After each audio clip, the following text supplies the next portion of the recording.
I know what will make a good story? I guess if I'm interested in it and the writers are interested in it and people are going off and Googling and reading and calling, then I think, okay, that might hold up. I think believability in these stories and realism and authenticity are really important, and they're the yardstick by how we judge how we're doing. It's really great when you've got entertainment bedded in science, and I think it makes it more intellectual for the viewer. They feel that they're getting accurate information. They feel that it's based on something real. For me, it begins with the writing, the storytelling, and I'll use anything I can get my hands on that will help me tell a better story.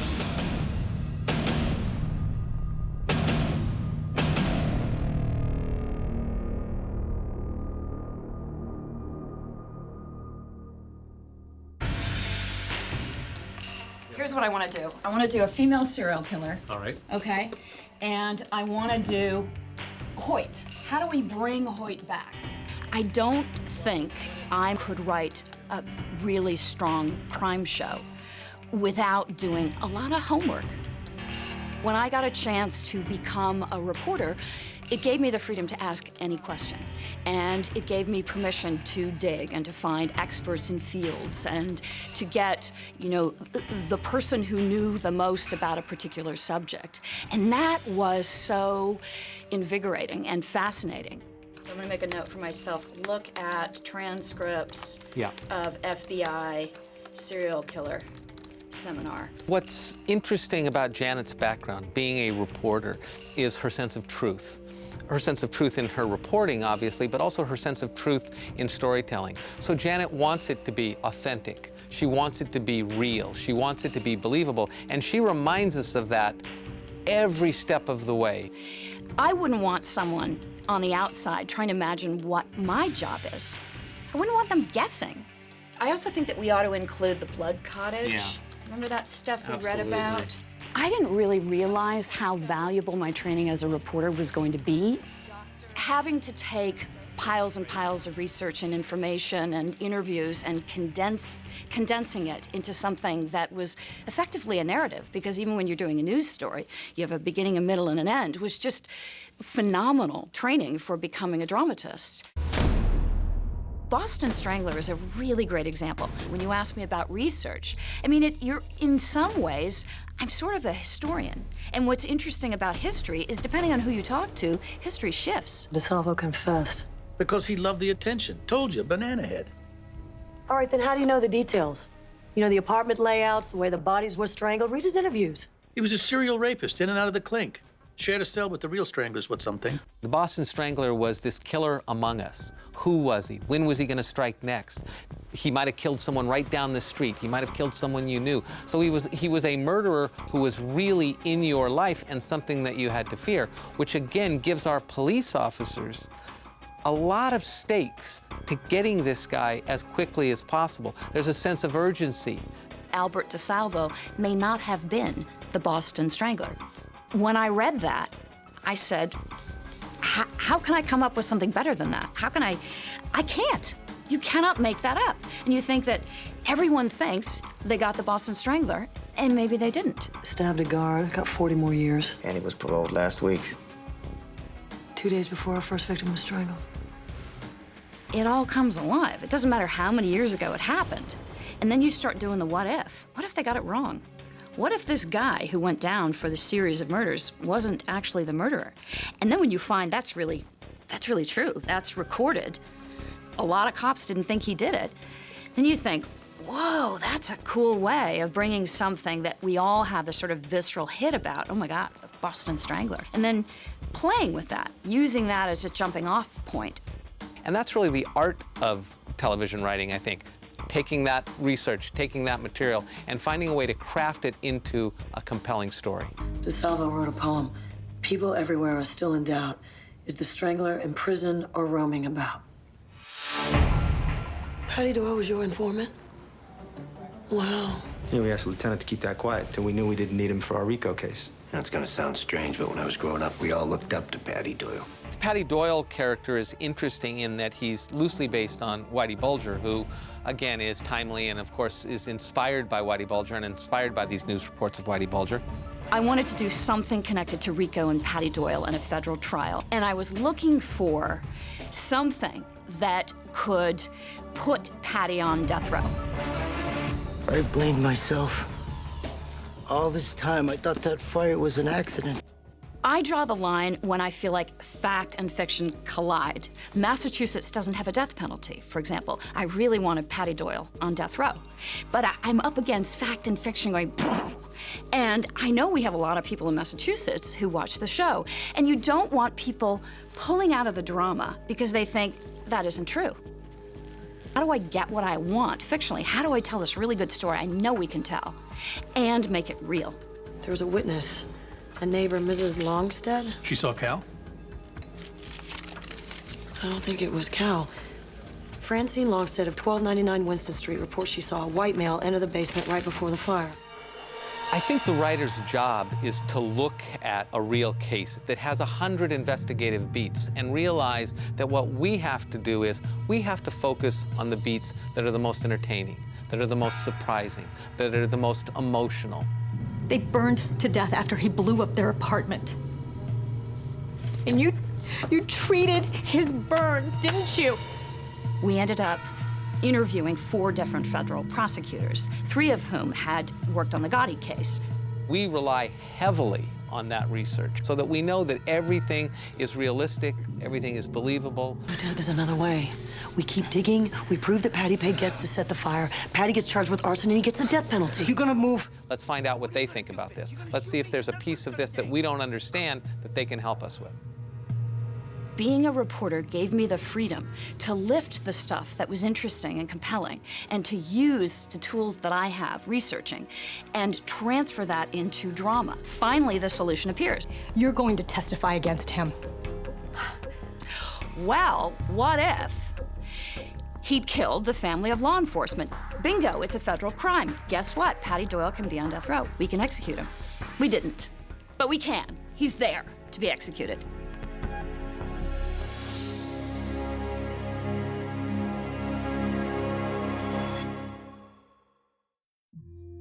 Did you know Mr. Sutton? We all had him for driver's ed. I also had him for AP Chem. I myself am very drawn to drama where it's not cut and dried. That was the beauty of news, is sometimes you agreed with both sides.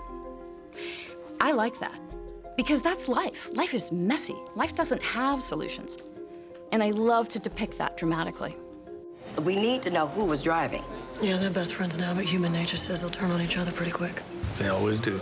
For 4 seasons, I was trying to do an episode about teenage girls who got away with a murder. And when I watched my 15-year-old with her group of friends and thought back to what it had been like when I was that age to be so tightly involved with my friends, I thought there's something really beautiful about that.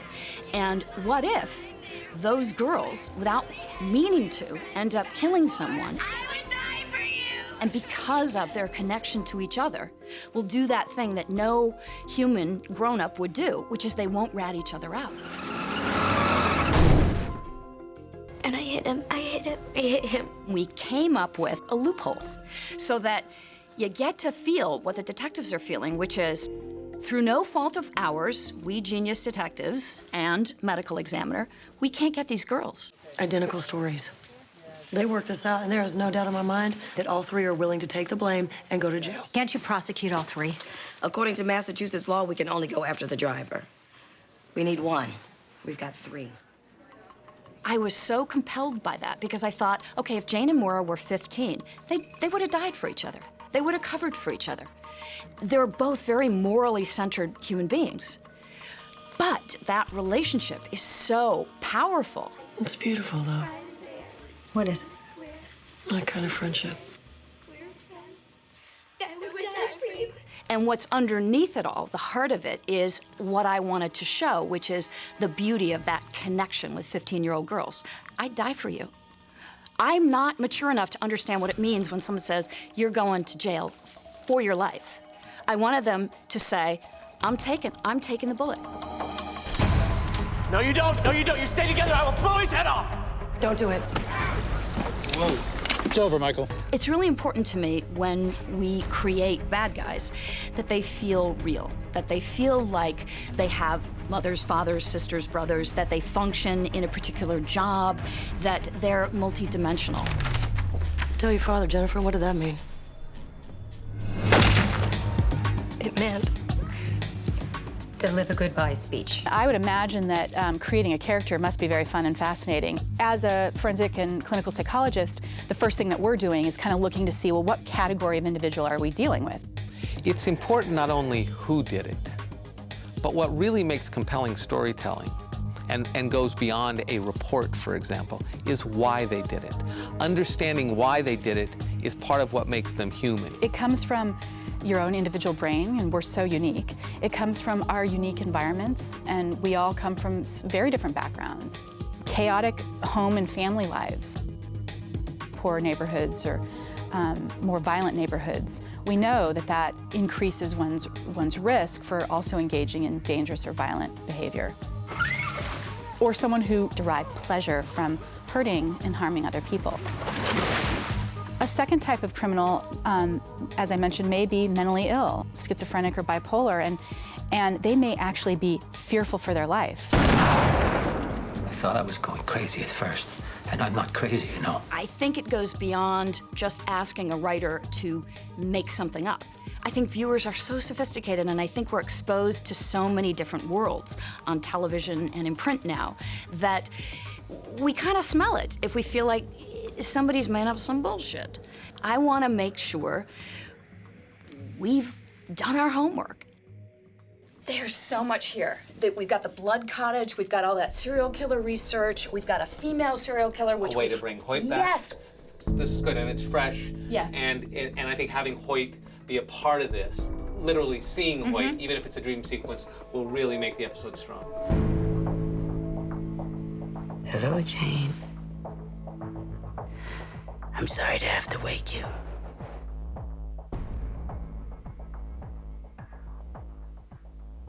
Towards the end of the season, we have a serial killer who I think is an unlikely suspect because she is a psychologist.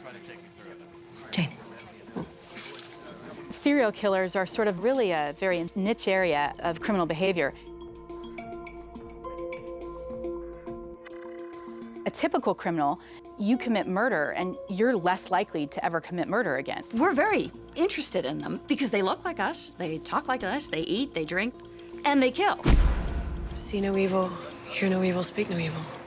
I also think there's a lot of organization to the crimes that they commit. I think there's a lot of really creative and violent criminals out there who plan for months their crime and, you know, pull pictures out and plot it, and sometimes that's actually the most enjoyable part of the crime for them. They'll say to me, I don't actually enjoy killing, but I loved the precursor to the killing, putting my plan together, finding my victim, following them. Please talk to me about your family history.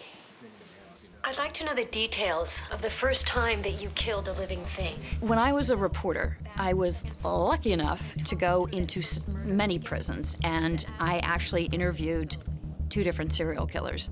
Well, I love to talk about Detective Rizzoli. Not all serial killers radiate, I'm a serial killer. I mean, Ted Bundy was a decent-looking guy. One of the reasons they get away with so many murders is they function in society. That's so interesting. How could you not know that? How could you not pick up on that depth of darkness and evil? What we know about the psychopathic mind is that they do tend to have less empathy, less remorse, less or even no remorse for hurting other people, and in fact, sometimes derive pleasure from that. Think how exquisite it would have been to feel Shepard's pulse as the blood drained down. That is a motivator or contributor to some of the violence seen in that type of criminal.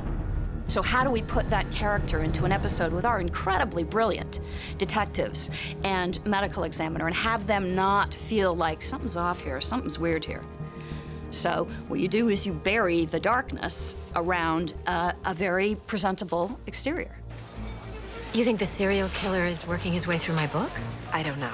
But this could be directed at me. What's interesting about that character to me is that this is someone that studies the mind of killer, and yet could not escape a kind of childhood that made her a killer. That's why I love my job, because you never know what you're gonna get. And the stories and the fears and the delusions and the psychotic beliefs that individuals have are fascinating. And I think that episode was very, very successful. I think part of it was because Bruce McGill, who plays Corsac, got drawn in. I'm a simple guy. I don't care why.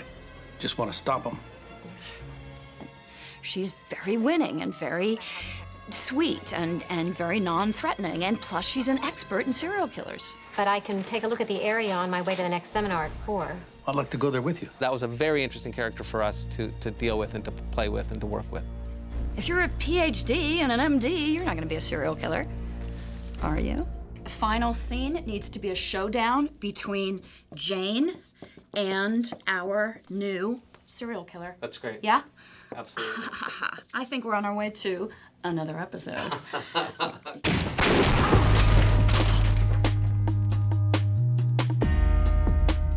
Well, I think the thing that's special about Rizzoli and Isles is that it's a show in a way that appeals to everybody.